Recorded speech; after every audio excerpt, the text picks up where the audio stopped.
Today, I'm absolutely delighted to welcome back, actually, for both of you, isn't it? Welcome back to the calls, Emma and Lorna. Welcome, both of you. We're talking about something completely different today. So, Emma, when you came on the call last time, you were with the yogis. We had coffee with the yogis. And Lorna, you were with our parent and child support team. So, kind of going back to that a little bit, recapping some of the stuff you talked about, tell us a little bit about yourselves as human beings, what you do kind of every day, before we explore why we're on this call together today. Lorna, you're lit up on my screen at the moment, so you go first. Okay, thank you. And it's lovely to be back. Yeah, so I'm Lorna. I'm a mum and a wife and to two great kids and a wee doggy. I live in Scotland, as you might have picked up from my accent.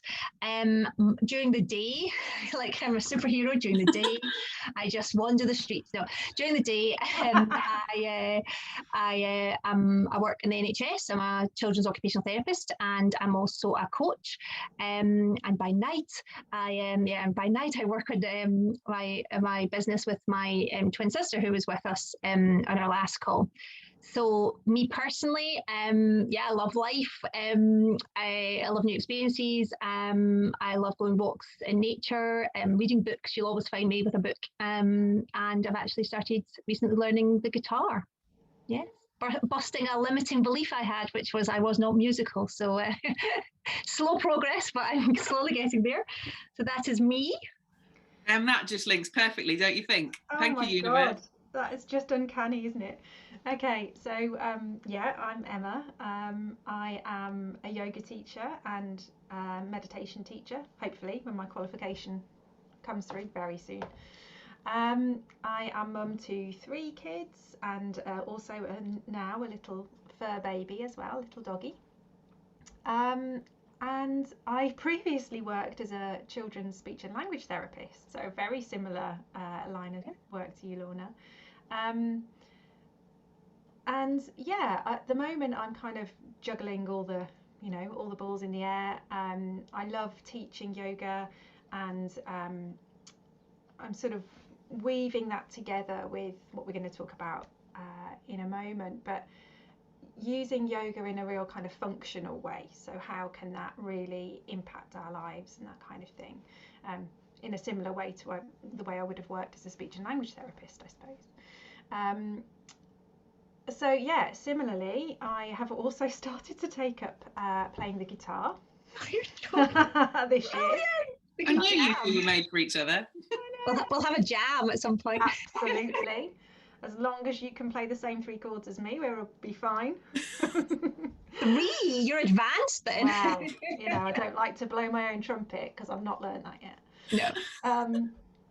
Yeah, but similarly in lockdown, it's been a really good time to kind of learn, and and I love reading, and I'm like a self-help total junkie, but also love to escape in a book, and yeah, those limiting beliefs about I'm not musical, I'm not creative, I'm not this and that. I've really, it's been fun to have that extra time to pick up things like sewing, which I've never really done before, and music and stuff. So yeah. And you've redecorated the entire house during lockdown. Well, so it feels quite the entire house. I've done this room. Welcome. Lovely. So we're on a call together today to talk about something which to me almost makes me kind of giggle, because I grew up a tomboy. But the reason that we've gathered together on this call today is to talk about female connection and connecting to our inner woman, connecting to our femininity. And I think it's almost had a bit of a bad rap, hasn't it?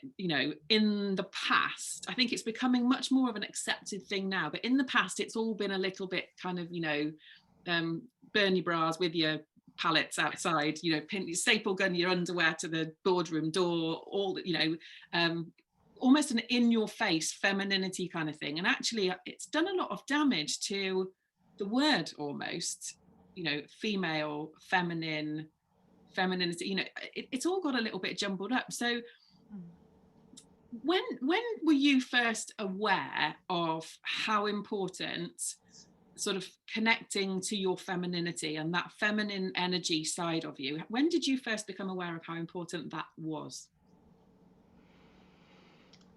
Good question.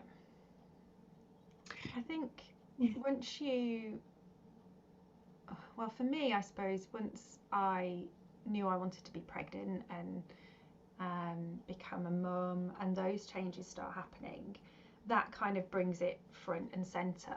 I think before then, I personally would have, you know, necked a couple of painkillers and got on with my day when I had my period and things like that. Whereas when you are wanting to work with your body to create a new life, and then you start to grow a baby and all the amazing things that happen, and then I think the final thing was actually giving birth and going, oh my God, my body is amazing. And I have only thought about it before now in this sort of really one-dimensional capacity in the perhaps the way that it looks. And actually I had a newfound awe really for what the female body does, and I've always had a fascination. I right from the get-go, I was always fascinated by human development, and I took, courses as GCSE choices. I chose like child development and stuff like that, and then obviously went on to do speech and language therapy, and it's all because of this kind of, why does that happen?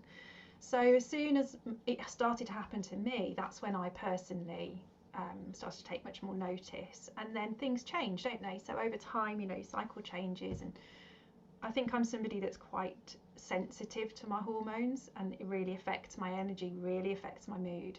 And I can remember, as a teenager thinking, is there something wrong with me? Like, am I bipolar or something? I feel like Jekyll and Hyde, I feel completely different. And nobody ever talked about it, so it was like, well, maybe it's just me, maybe I think there's something perhaps. So in the last few years, having had 3 or 4 pregnancies and going through all of that, starting to keep a track of what's happening and why it's happening, that was what piqued my interest, and noticing these patterns and noticing the shifts, and there being a little bit more information out there. That's what kind of piqued my interest, and was like, oh, there's an explanation. Mm-hmm. Why do I not know this? How do we not know this? Why doesn't everybody know this? So that's for me where it's all kind of come from. Does that resonate with you, Lorna, that sort of maternal change? Or no, that was lovely listening to you. Probably for me, because I think you said, like, when you, like, I was interested in it, but when I had to pay attention to it, which can be kind of different, was probably really had to pay attention to it after my second pregnancy. So I think I kind of probably winged it a little bit with the first pregnancy and kind of got away with it. And what I'm meaning by that is, did I alter what I thought I could achieve in a day? No. Did I pull back? No. And although I work in the NHS, there's certainly a kind of feeling where when you were in that sort of senior management position that you didn't really have a family, you were just there to serve. And so it was just the kind of like pretending, that didn't exist. And when you got home, you kind of pretended work didn't exist either. But I was definitely, not knowing it, but definitely seeing signs of burnout after I had my second child. It wasn't going to, I couldn't sustain it basically, and I was becoming unwell. And I think that really spoke to me, Emma, when you said, just take a painkiller and get on with it. I think, when it's just yourself, you probably do have more time you can relax and maybe make up for the time where you're pushing yourself. But, just really remembering, leaving the boardroom at like 5 and everyone else saying how exhausted they were, and me thinking, I'm going home to do another job. Like if I sit down by 9:30, I'll be thinking I've done well, but just smiling and kind of almost just not even acknowledging it. So it was almost that part of, as you say, Emma, once you actually realise what is happening, almost thinking, why does nobody know this? And why are we kind of made to feel like we've got to pretend in a culture where actually, even if you think in the NHS it should be caring and nurturing, it's actually it doesn't feel like that. It's just and when you're giving as a mum and you're giving in your job, you need to look after yourself. You need to be connected with your energies and your cycles, and really try and harness your natural resources. So I think it was probably being sort of almost having to, because I knew it wasn't sustainable. And I think I was really very fortunate in my journey that I kind of caught myself in time, but also I now are connected with lots of wonderful women who, unfortunately didn't find out soon enough and did actually go to sort of full burnout. So I think it's just so vital that we learn this and we don't feel ashamed about it or embarrassed about it. We are cyclical creatures, and that's how we are, and that should be rejoiced, really. But it's not. So for both of you, there was an element of the sort of different aspects of adulthood, I guess, that sort of brought this to the forefront of your mind. So whether that was your sort of impending parenthood, that literally I am part of creating and protecting the new life, or that other part of parenthood that runs alongside adult life, which is I'm also a professional. So I'm trying to work as well as trying to be a parent, and how that more often than not feels like it draws us in two different directions from one energy tank that is up and down and all over the place. So I can kind of see that, in the adult world, we are in that position where suddenly it's either an awe and wonder, wow, this creature inside me, or it's a kind of, I am being, my resources are being pulled. But Em, you mentioned back to sort of, being a teenager, that first sense that we have of being or becoming a woman, for starters, that seems to be happening earlier and earlier and earlier, doesn't it, with modern lifestyle changes. But when I think back, I mean, can you guys remember when we were at school, the preparation that we had for womanhood? Must have missed that class. Now, I remember it was with Mrs. Bennett, the nurse from the medical centre. Oh, yes. It wasn't even with our teachers. Oh, and the boys and the girls got separated. So it was very much a kind of, in our school, it was a I don't even know whether it was called PHSE then, PSE, or whatever it is, but it was kind of, right, the boys are going in this room to watch a video, and the girls are going to have a talk about being girls and puberty and all of that kind of thing. And I think that's probably my first realization. It wasn't my first realization that we were different, obviously, but we talked about it at home, but for me it felt like it was the first external influence outside the house of what life was going to be like as a woman. Yes, we had a similar experience. So I think that was pretty standard, where we were separated. It was kind of secret, and we certainly were not to tell the boys if they asked. And there was just a lot of kind of how to, what to do. So when you have a period, this is the pads, or these are the Tampax, and as we were laughing earlier, and then they put it in the water and it swells up, and you all look slightly horrified, like, oh my god.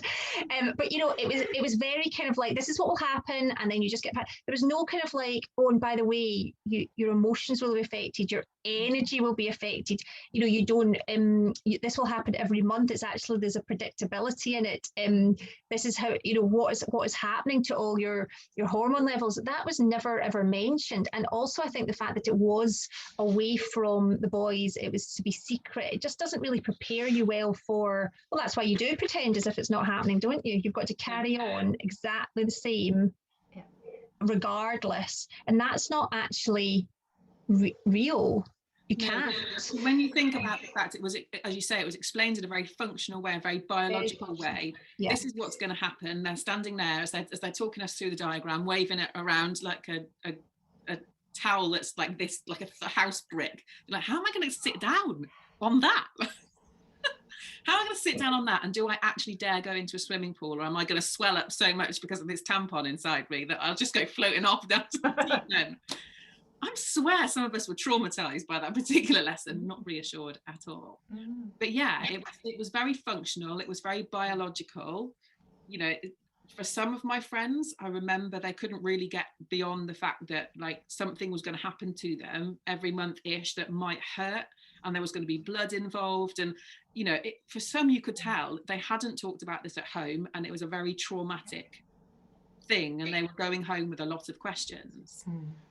But as you say, Lorna, none of the other layers of being a girl, all of those things that you talked about, Em, they just weren't particularly acknowledged. And I don't think that was just in our school by that particular nurse. I don't think they were understood really in that way at all. I mean, we're only talking, we're not that old, are we, girls? No, we're only talking 20 odd years ago. But I think even now, I don't get the sense that the lessons in school have changed massively. You know, and it's always from that point of view, like you say, that biological point of view, from the, you know, don't get pregnant point of view, and even, you know, and I've been pulling together resources and information. You know, if you Google images for the menstrual cycle, you will get, you know, you'll get the peaks and troughs of the hormones, when you're fertile, when your period's due. There's very little, you know, it's all very much medicalized. Yeah, that biological sense, and not really that the more subtle senses and the relational aspect of that. That's not, because really. None of that feels subtle when you're going through it as a teenager, does it? It's very real, very real. None of it feels subtle. It's like you say, you're questioning your sanity, and also I think there's also a part of us, for a lot of us, that doesn't want to make a fuss about it, because we do know that friend that suffers every month and makes a huge deal out of, you know, sort of walking around with a hot water bottle on her tummy and that sort of thing. And we kind of don't want to be that person either. We don't want to, you know, it's almost like we fight against this. I'm not going to be like that. I am going to take some painkillers and I'm going to crack on. And I think we go through a lot of our younger life like that. You know, are we going to have to try and get out of PE if we've got our period? Oh, please God, don't let it be a swimming week. You know, if I've got my period at PE time, you know, lots of those sort of oh my god kind of things, as you say, Lorna, driving it back into secret.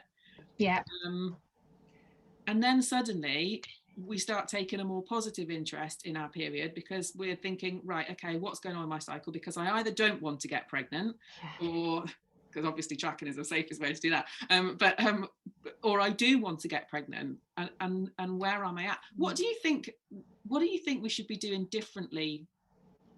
And I'm not going to say with girls in school, I'm going to say with our kids in school and at home now that there is more out there. What would you like to be seen on here is happening differently? Do you want to go, Lorna? Yeah, I could. Yeah. So what would I like to be? I would like emotions to be talked about openly and being allowed to be expressed. I would like emotions to just be named as uncomfortable, but not have any kind of positive or negative. I would like girls in particular to be allowed to have any emotion they wish, not to be shushed or quietened, or not allowed, you know, be good and be allowed to say, I'm angry, I'm passionate about this, you know, and use a kind of wider vocabulary about their emotions. I would love that there was the gifts, you know, that was with the certification I've kind of gone with one of many. There's actually, we look at the gifts that our cycle give us at each point in our cycle, and how we can tap into that natural energy and resources. And that's, I mean, that would never be even mentioned, you know, they would never be understood. Whereas actually, you know, as simple as, you know, like a diary planner is linear, and actually we should plan cyclically. Just, you know, I mean, when you say it out loud, you just like, Oh yeah, of course we should. But Yeah. that's not the way, and I suppose that's then the influence we have to have is that we educate and normalize what is a very, very normal experience for half the population, and we empower the girls, we educate the guys, and then they go into the workplace and we see changes, and we expect changes and things like that. So I suppose that's the revolution side of me. Yeah. And then you come back to your kind of own daughter, and then you think, well, what would I want her to know? So yeah, I just think there's this, as you say, segregating us and making it a secret, I don't think helps us. And I think we should have a much wider awareness of what the gifts they are. But I think that would then also celebrate femininity, or the aspects of feminine energy, and also the great aspects of a balanced masculine energy. Yeah. I should say balance for both, because actually we all have access to both. So why not learn about them and teach boys as well how to access both those energies. But that's probably the big vision. I think it's really difficult to talk about this without having that big vision, because I think when you start to understand, if we can make these simple changes in terms of planning cyclically and planning and looking over at maybe 28 days or however long your cycle is, rather than like you say, a linear 24 hours, let's just plow on 5 days a week and do exactly the same, get up at the same time, do the same things, expect that level of consistency, and not only consistency but growth.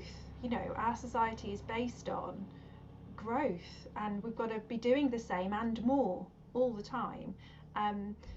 We are literally round pegs in square holes, aren't we? The system is set up in one way, and half the population just doesn't work like that. I think it's really difficult to talk about this without having that bigger vision, because it could, and it does, I believe, it underpins everything, doesn't it? It underpins us all as individuals, and then there's that collective aspect as well of what would I really like for my daughters in a workplace and in an understanding. It could get really really big, and I think I've got girls, and I've got a daughter who's sort of coming up to this age, and I just want her to realize that it's not all bad. It's not the work that I did as a speech and language therapist. It's all about communication, and it's all about the narrative, and that's the skill that I used to work on with the children, building their spoken narrative skills. But this extends to this as well. It's the narrative about what's the story that we tell ourselves about what our period is, about what our cycle is. And we've all had a story told to us by our families. We get a story from society. That when you described you don't want to be that person at school, almost sort of being hormonal replaced that kind of Victorian term of being hysterical, and it's just another way of keeping us in a place, isn't it? Keeping us slightly downtrodden. And I love what you said, Lorna, about let's just allow all both genders, all genders, to be able to experience and express the whole range of emotions, and it not make you a bitch or a psycho. It's just, why do we have to be the same, placid, quiet? You might feel like that at some points, but you'll also have the whole range, and that's okay, and it's not going to overwhelm you, and it's not going to it's almost that sense of it's part of you, but it's not who you are. And I think when you're a teenager, and when you're going through those fluctuations in life, pregnancy, that postnatal period, and also perhaps approaching menopause, and during perimenopause, definitely you lose that sense of who you are, because your hormones are on such a roller coaster that you sort of lose, where's my grounding in this? And I think if we knew that, if we were told, you know, just hang on in there, hang on to the things that make you feel like you. Some days you won't feel like yourself, but you'll, you know, it's just another aspect of yourself, and you'll come back into alignment. You know, look after yourself, don't ignore it and push it away. Because obviously the more we resist that and the more we pretend it's not there, then, like you say, then that's when we move towards burnout, and that's when we don't look after ourselves and don't do the things that replenish us and re-energize us. Yeah, it's such a big, you know, from the kind of micro to the macro, isn't it? And I think that's a real reflection of the education that we need, though, isn't it? You know, it's not just the physiological, biological, kind of almost, for want of a better phrase, the mechanical process of your menstrual cycle that we need to be teaching all children about. You know, it's even teaching the boys that, you know, do you know what, your cycle is around about 24 hours, you have quite quick turnover. You know, that's why the job list for the day, you know, works quite well to that sort of strong male energy and the very logical side of the brain. But it is understanding that mechanical process, that physiologically driven process, is also driving a hormonal process, and then the cascade of other physiological processes that happen and neurological processes as a consequence of that hormone cascade is just like a waterfall, isn't it? A multicolored rainbow waterfall. There are so many levels and so many layers to it. And if you don't want to overwhelm young beings, you know, I don't want to use the word children because it's that sort of those middle years, isn't it, where we're starting to talk about this, but we do need to educate them that it is so much more than this mechanical process that happens for a girl. So you've already started to kind of sort of hint about tracking things through the cycle and the things that happen in terms of energy through the cycle. So before we sort of delve a little bit more into the kind of things that are really helpful, knowing the things that you know about this, getting your head, because I know you're both avid readers and researchers. So as you've sort of uncovered all of these things, what's it changed for you personally in your lives in terms of your everyday lives, you know, how you treat yourself perhaps through the month? Yeah, so I think one of the most helpful things that I remember just being a real turning point was just that distinction between that kind of like superwoman driven, which is kind of, you know, once we run out of testosterone, the only thing we've got is you know, cortisol and adrenaline, so basically our stress hormones to keep us going, and just that sort of being driven more by kind of like worry and I can't keep going, or the fear of not managing it, and and then just sort of shifting, I suppose, to more of that sort of visionary, purpose-driven energy, which you can harness and you can utilize, but it feels very different, a different place to operate from. So I'd say that was one real key thing for me. And then, just as we said when we're saying tracking, just being really attuned to my own body, to understand, so that when on the days where you just feel, as you say, you're having an out of body experience and everything has gone to hell in a handbasket, you actually go, no, wait a minute, I am actually just about to have my period. It's all right, everyone, calm down. I do not have to make any decisions. I don't have to do anything. I just need to retreat, do what I need to do for myself. Don't have the conversation I was just about to have with someone, wait, and everything will be all right. And lo and behold, a few days later, everything is all right. So but it's really influenced more than that. Knowing myself so well, it's influenced, like, you know, what I'm going to do around the family, organising when we're going to do things. Well, obviously when we're out of lockdown, but my exercise choice, you know, I'm not going to go on the 5 mile run. I'm going to do some yoga or relaxation on some days. The type of self-care I need is different at different points in the month.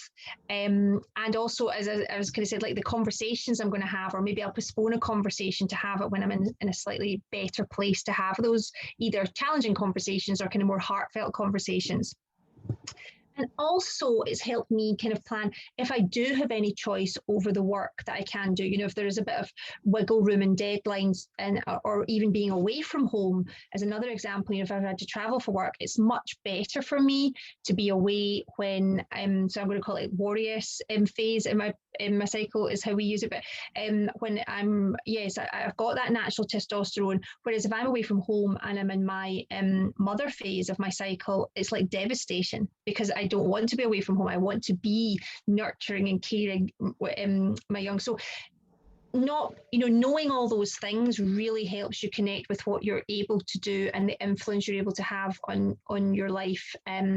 Or if you can't have the influence, know what's happening at least, so that it's not, as you said, Emma, it's not you, it's just what's happening within you. Yes. So I would say that's that's probably my two biggest takeaways, I suppose, that changed for me. Cool. How about you, Em?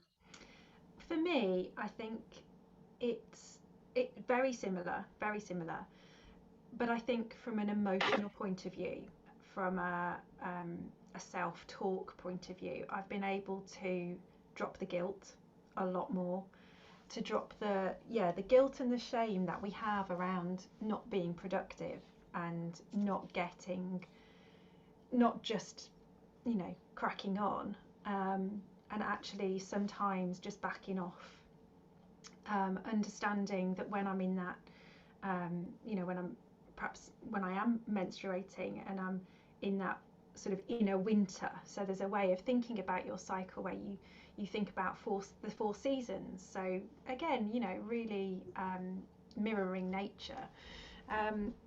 But you think about your period as your inner winter. So, I want to hibernate. I want to snuggle up on the sofa. I want the hot water bottle. I want to eat chocolate because there's changes in my body that, I need the serotonin that I get from the chocolate, and I would have beat myself up for that before, and I know lots of my friends still do. Whereas now I sort of understand, and it is that thing of this will come and this will go, and it'll come again, and it's okay, and there'll be a couple of days time, or a few days time when I'm coming back into my, my period's finished and I'm in my sort of pre-ovulatory phase, and my testosterone is increasing and my estrogen starts to come back and my energy starts to come back, and I'll feel like I can take on the world. So it's okay if I have a bit of downtime now, because I will naturally catch up, because I won't want to sit still. I'll be buzzing, So I think tracking is absolutely vital. Having kind of researched it for myself and then spoken to lots of friends, I find it's second nature to me now to know where I am in my cycle, and to you start having that thought process where you're about to bite and then you think, oh no, hang on, right, there's definitely a day in the month when I just want to throw everything out the house, like all Kids this and clutter Jen as well, is going, and then it's crazy, but that's just totally natural. But I know that from having spoken to friends, that's not everybody's experience. And when I ask people to in one of my workshops, I ask people what they know about the cycle and to write it down. Sometimes people literally only know when their period is due, or when their last one was, maybe, or they don't know when they ovulate, they don't know anything, and I think that's very normal, and perhaps before I understood this, I wouldn't have known either. I think you're right, Em. And it's not necessarily about knowing dates, but it's sort of just knowing, like you say, those phases, whichever where you think about that, but it's almost something to hang your hat on. It's knowing, just as we know where we are in the sort of calendar month, knowing where you are in your own personal month makes a massive difference. Yeah, it's a real sense of self, isn't it? So Em, you talked about your period as like the winter.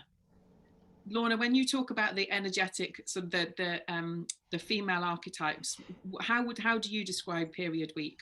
Which archetype are we then? So very similar to Emma, but we use 5 rather than the 4, but it really does reflect the seasons as well.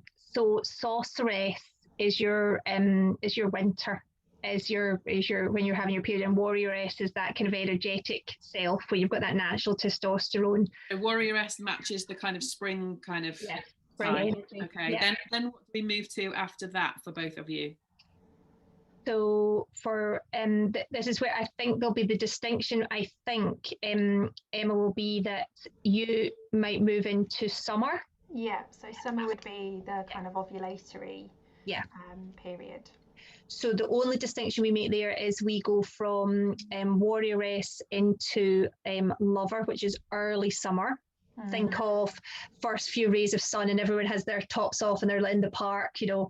Is that hormone burst that creates ovulation as a physiological thing?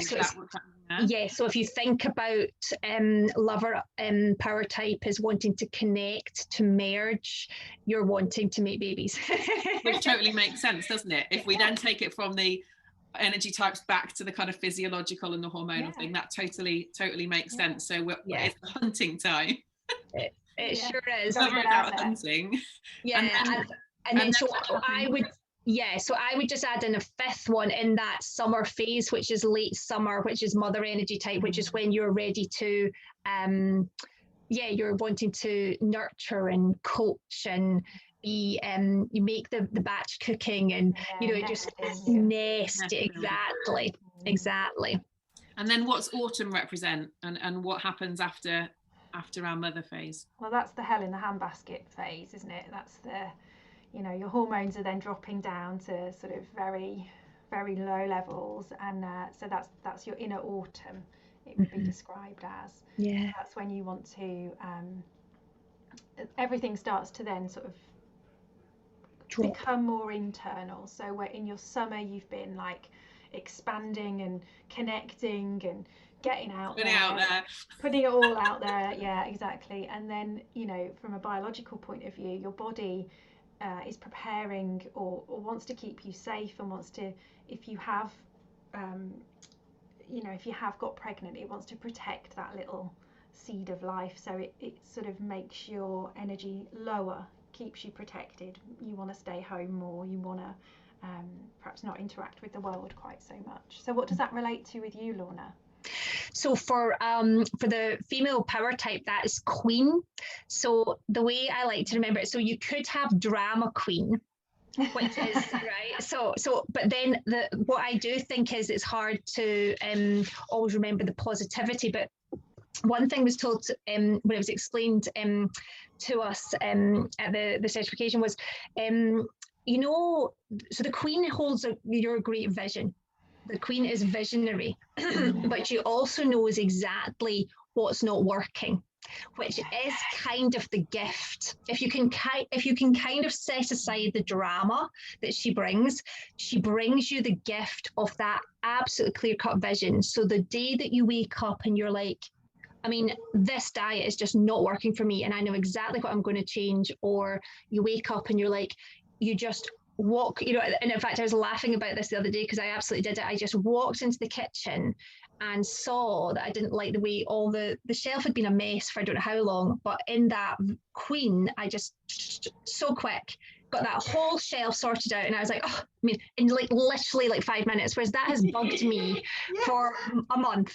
And I thought I'm just gonna, so I always love the queen, so I actually almost look forward to her now because I'm like, see that under the stair cupboard when queen comes, you're mine. Yeah, exactly.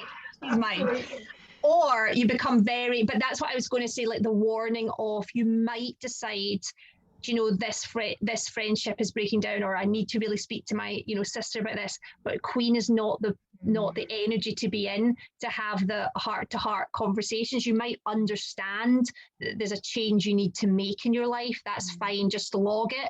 Note it, journal on it if you need to, but do not try and engage, because when the queen engages, there might be a battle. With the ruthlessness that comes with that, when you think about, that you can go in and you can kind of almost not without heart, but without so much emotion, you can go and get things sorted. I guess if you turn that to relationships, there could be a slightly ruthless edge Yeah, and I do like to think of edge, which I guess comes with that, you know, for that's the bit a lot of us relate to, isn't it? We just don't suffer fools gladly at that point. Shut up and get away from me, type thing, you know. Exactly. Yeah, and if you think about it, like in the if the analogy is autumn, you know, like you cut away the dead wood in autumn, you prune the garden because you want to, when it comes around to spring, to just have more life. But it's in that pruning that you make those very kind of, you can make quite unemotional decisions, and you might want to just postpone. Yes, definitely use it for the tidying and the sorting, and that can even be, you know, a great time to, for instance, do your bookkeeping, or do do things that are actually purposeful, that need that absolute clarity, vision, and maybe not bringing so much emotion in it. But when it comes to relationships, I do think a word of warning is good. You know, isn't it funny, because when we talk about hormones, you know, it's almost like hormones kind of thing, and use as an excuse, but actually when we talk in those terms and we talk our way around that cycle, I know that will make so much sense to so many people, because we've talked about energy levels, we've talked about productivity, we've talked about focus. You know, so many of these things are so important for our roles as parents, as partners, in our workplace. It's so important, and it makes so much sense. And, you know, in many respects, then it's so intuitive, isn't it? So you've mentioned a couple of things in that sort of brief explanation of our cycle that I want to pick up on in terms of, you know, helping people to start finding their way in this. You know, you've mentioned tracking and you've mentioned journaling already. So when I asked for sort of like, you know, the three top tips, I know that those two are big things for both of you. So in terms of 3 top tips, how would you suggest people track, and what are they tracking, and what use, you know, what are we journaling for? Okay, so there are some brilliant apps, as there are for everything, but there's a couple of really good ones that can help you to just track literally the days of your cycle. So Clue is a really good one. There's another one I think called My Flow, but there's lots out there that you can use if you just want to very quickly input, and they take that data in, and you can put as much or as little information, you know, about your physical symptoms, about how you're feeling, your mood, that kind of thing, and they will give you some really useful information if that's, you know, your sort of starting point. It's a really practical point of view, but you can also do it on paper. So there are different cycle trackers that you can download from the Red School, for example, has got a really nice one. So if you're more of a pen and paper sort of person, then that's a really good one, and you can kind of write in how you feel on each day. So that brings the sort of journaling element together with it, I suppose. And what things are useful, sorry to interrupt you, and what things are useful to, you know, when you say write down how you feel, are you talking like, I've got a headache, I've got tummy ache, I feel really tired today, or, you know, I'm emotional? What kind of, you know, literally stripping it back? Yeah, all of that could go down, or you would just take the thing that's most prominent. So yeah, it might be that, you know, my overwhelming thing today is that I've got a headache and I'm really irritable, or I've got no motivation today, I'm really low on energy, or maybe I am feeling brilliant, you know, I'm really productive, I feel really clear, I feel really sociable, I'm really buzzy. And, you know, when you do that, I started doing it on paper, and because I'm me, I then coloured it in, didn't I? So, you know, I could see, you know, that spring is yellow for me, so I coloured the spring days in yellow, and I could see very clearly when that started to shift then into sort of early summer, and that became orange, and then the autumn, I can't remember what colour I did autumn.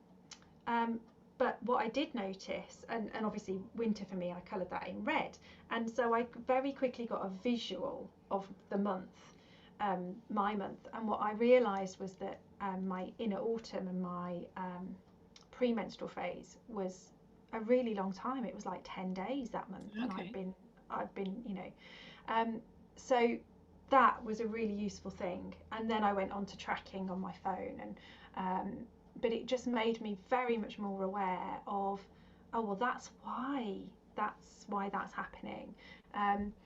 So yeah, so you can track digitally, you can track on paper, and I do it for a couple of months before you start to see any real patterns, and you can, you know, you can start making changes immediately. I mean, when I saw that my premenstrual phase was so long, there was immediately things that I wanted to put in place to work out why that was, and to try and make, you know, changes, just things like, you know, drinking more water, or getting a bit more exercise, or watching what I was eating, that kind of thing. Even that's affected, isn't it? Because we're so much more likely to kind of make good choices in the pre-ovulation stage, when our estrogen is sort of growing. We're more likely to do our exercise, we're more likely to have the energy for stuff. You know, that productivity isn't just a kind of, you know, head down productivity, it's that actual get up and go in every sort of sense. And then post-ovulation, we have to be much more careful because of the physiological changes in our body, that actually if you carry on doing the stuff you were doing pre-ovulation, you're quite possibly going to get injured. And because our body is physiologically doing very different things and focusing on very different things at that time. And again, it's all of those layers, isn't it? Lorna, when you track, is it similar kind of things that you coach people to look at? Yeah, so I would definitely be, for me, it was pen and paper that I used. And to begin with, I got muddled because people said just track, you know, as you were saying, like symptoms and mark your energy out of 10. And I was like, okay. And I couldn't really see a pattern. And then sort of penny drop for me, which was like, it's not marking like an out of 10 energy. It's what do I have energy for? So when you wake up in the morning, and I think exercise is a really great example, right? So you kind of, let's say when you're in queen phase, you know exactly that you need to lose weight and you need to exercise more, and you put all these kind of rules that you've got in your place.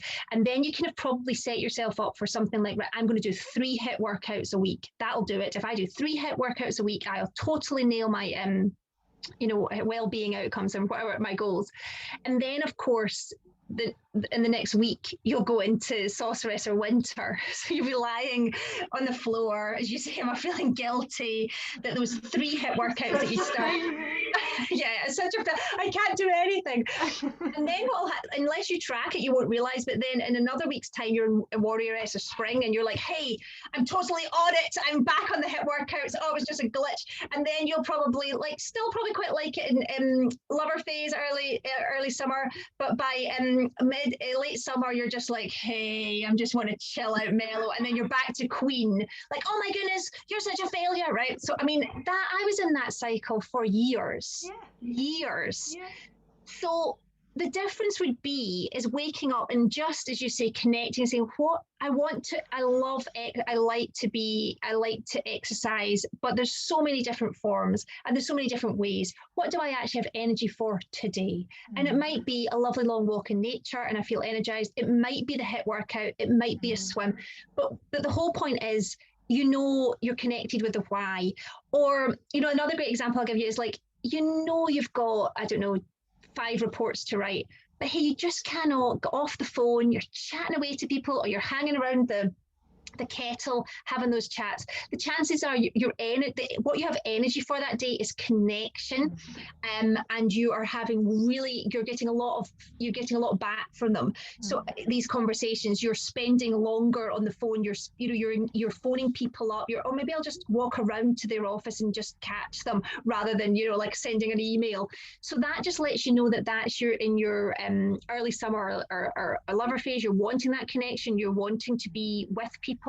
And that's actually a really great thing to know, because then the gifts you can use are you know, great for sales, great for conversations, great for coaching. You know, there's loads of great things. Once you know that, you're like, so if you look at your to-do list, you can start thinking, actually, these are the things I should be doing today, because that's all about connection and being with people and building relationships and rapport.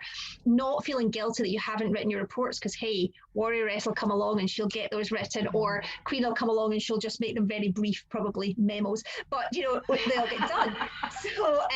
So I think for me, the 2 things were writing down what I had energy for. So almost reflecting, and you don't expect the results straight away. You kind of almost want to reflect in the morning, what do I feel like I want to do today? And then reflect at night, how did that actually pan out? Where did I feel the resistance? Where did I feel something was particularly hard? Because if you're pushing yourself through something like the HIIT workouts or the big reports, or the, you know, looking at your accounts when you're not in the right energy for it, it's just going to feel exhausting.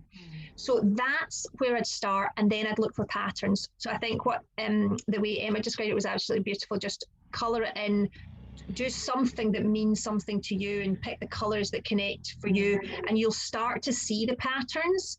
And as you say, Emma, the guilt then leaves you, because you actually see over the whole month how productive you are. It's just that you need to go with what's your optimum gift that day or week. So tracking and the whole journaling, reflective kind of stuff is really, really powerful. Have we got a third tip for people? What would you advise them as a third tip? One of mine was when we talk about like your needs. So self-care, or how you expend your energy. So just understanding that in any one day, I've only got so much energy. And when I'm in a lot of the roles we have in life, especially as mums, and the way that we tend to work, we're very much giving of our energy. You know, we give to people our time and our attention, and we give and we care for. And really getting clear on what do I need as a minimum to be okay and balanced helps you not only connect, again, as you say, like, I've not drank enough, I've not had enough sleep, I've not had enough snacks, I've not had enough meals, those kind of things, but also it also helps you hold boundaries better, because when you're over promising and over delivering all the time, you're not giving yourself the opportunity to replenish.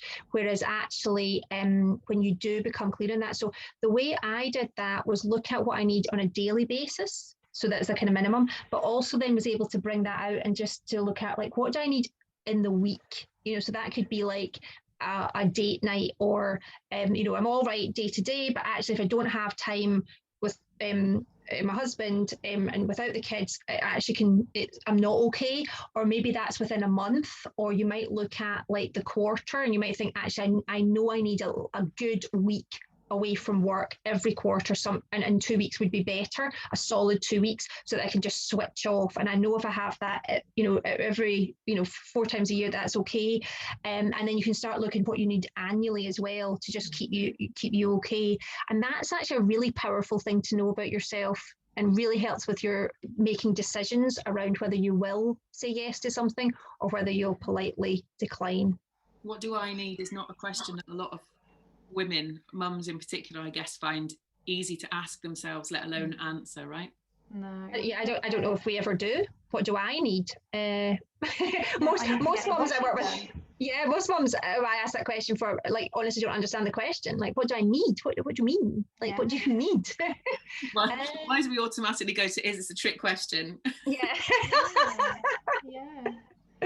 And I think one of the things that sorry. What would you say your third tip would be? I've just off the back of what Lorna was just describing there. I remember being part of a coaching group, and we were asked to think about our radiators and our drains, so the things that give us energy and the things that drain our energy, and that shifts again through the month, so a really nice way to do that. I always sort of revisit my lists of the things that top me up and the things that drain me, and that we've all got those friends who perhaps take more than they give, and at some points in the month that's fine because you've got the additional resource to do that, but at other times maybe that's not. The Queen says no. Absolutely. No time in the schedule for that. No. But probably for me, because I'm such a geek, it's about education, and even if that's just following some accounts on Instagram, and just there's a real there's a real movement now. There's lots more people talking about cycles and making menstruation positive and normal. So seeing what's out there, so people like Maisie Hill, she's doing brilliant work on menstruation and perimenopause as well. She's got a new book out on that. But just beginning to sort of, look at that. That was like a really important moment then, Em. You were going to say something big and profound and your Zoom just paused a second. What were we looking at? Did I? What did I get to? What did you hear me? You said we're looking at, and then you cut out. Oh, I can't remember. Don't know what I said. So did you hear me say about Maisie Hill? She's brilliant. Yes. Follow her. So even if it's not, if you don't want to sit down with a book or do research online, just have a look on social media and see what's going on. There's such brilliant stuff out there. There's all the sort of period poverty stuff. There's just loads and loads of conversations going on, which which is so important, and again, really good for the next generation to pick up on that and to keep going with that, because it seems to be the younger girls who are really blazing this trail, and we're catching up, so yeah, it's often the way, isn't it? So there are loads of great things, and I know that for you, Instagram is a real place where you like to hang out with Connect the Dots UK. Is it Connect the Dots? Yeah. So education is really important, and I know that in listening to this there are going to be so many women that are like, I totally get what you were saying, or this seasonal thing really appeals to me, or oh my god, I like the sound of the Queen and the Sorceress. So for you ladies, how can people actually start working with you? Where do we find you? How do we follow what you're doing? And I know your options for sort of educating and empowering women with this are slightly different. So how do people follow what you're up to with this? Yeah, so I'm on Instagram. Connect the Dots UK is my little business, and I'm currently working on a website, so I'll let you know the name of that soon.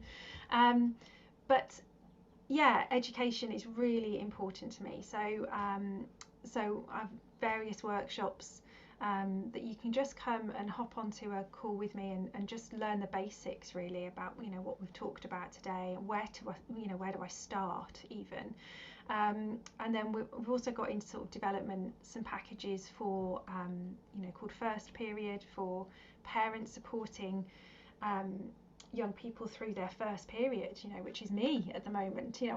That's where I'm about to be, and I know a lot of my friends are like, oh my god, what do we even, you don't get prepared for this part of parenthood, and there's books for the young people to read perhaps, but we need a book of our own. So so lots of different workshops and planning things, and also there's packages of care that pull together these ideas of these different phases in the month, where I bring in different styles of yoga, different different poses, different energies for different times in the month. And also meditation is a brilliant way to manage all kinds of menstrual health issues, and again, it's part of that reframing issue. But so yeah, yoga, meditation. But if you just want to come and talk to me about it, then find me on Instagram, look me up, Connect the Dots UK. There will be a website soon, and yeah, whether that's personally, whether that's for a school, or for I'm really keen to get this message out there and to talk to, whether it's PHSE teachers, whether you've got a role in school, whatever, there's just so much work to do in this area. As you say, if we can get that education starting, then this starts the reform for them as they grow up and take it into a much more normalized practice in the workplace. And Lorna, how about you? How do people work with you to really find out about these female archetypes in their life?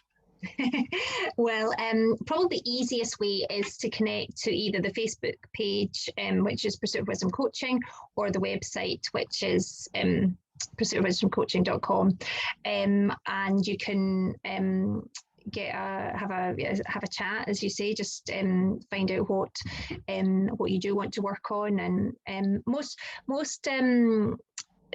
it's usually mums I work with, who I kind of say like a bit lost in motherhood, as we all get. And so the sort of big coaching package I have, which really focuses on all the power types and really connecting with those different energies and working out how you can access them, and what they can do for you, is the Rediscovering You Again package. But I also do some boot camps. So I've got an Overwhelmed boot camp, and different ones coming this year. So again, that's just a way to kind of dip in, see if you kind of like it, and take away some really helpful tools and start using them straight away. So, and does that give us a hint of your exciting things that are coming up this year, Lorna? Well, we do, I do have a few boot camp and workshop ideas in the making, but I'm also going to launch so the other side of Pursuit of Wisdom coaching is we create coaching storybooks and workbooks for parents to use. And this weekend we were launching for Coaching in the Classroom, which will be taking coaching skills to teachers who can then pass those and share these with the children in their class. And the sort of the next exciting phase will be the Phoenix Project, which will be for the teens. So that's the first one will be around that self-care, self-awareness of how you can look after yourself and use your energy wisely, shall we say. So that's what's coming in 2021. And so around for you, more workshops, more education, and the chance to get the message out there to the younger generations. Yeah, absolutely. Just and a new website and just everything really, and also just gathering information and on perimenopause as well, because just when we think we've got a handle on perhaps adult life and motherhood, then the sand shifts again and you're like, what, hang on, I thought I knew what was happening here and now something else is happening to me. So due to kind of peer pressure, I would say my peers are pushing me to pull some packages together for supporting us to know, finding out what's coming next.